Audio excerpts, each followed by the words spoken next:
जाताड़ू ते हम ना रोके। एगो लड़का एगो लड़की से कहा था जेकरा से वो बहुत प्रेम कैलस। आज वो लड़की ओकरा के धोखा दे के जात बिया। तो लड़का कहा था कैसे, आई सुनिए गीत के माध्यम से सुनाओ तनी। जातारू ते हम ना रोके,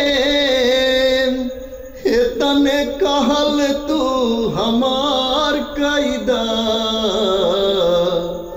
तोहरा बिना अब जी के करब का, तोहरा बिना अब जी के करब का, तनिका जहर के इंतजाम कैदा हो, तोहरा बिना अब जी के करब का, तनिका जहर के इंतजाम कैदा।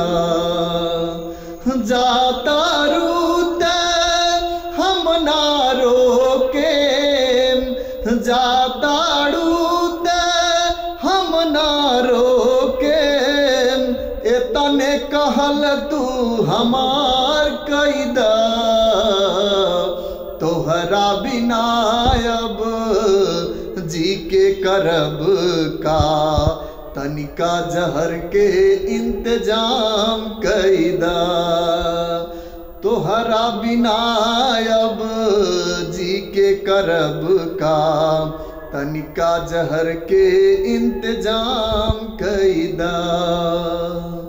ले ले जसगरी चिट्ठिया फोटुआ, ले ले जसगरी चिट्ठिया फोटुआ, हमरो फोटुआ तू तमाम कैदा,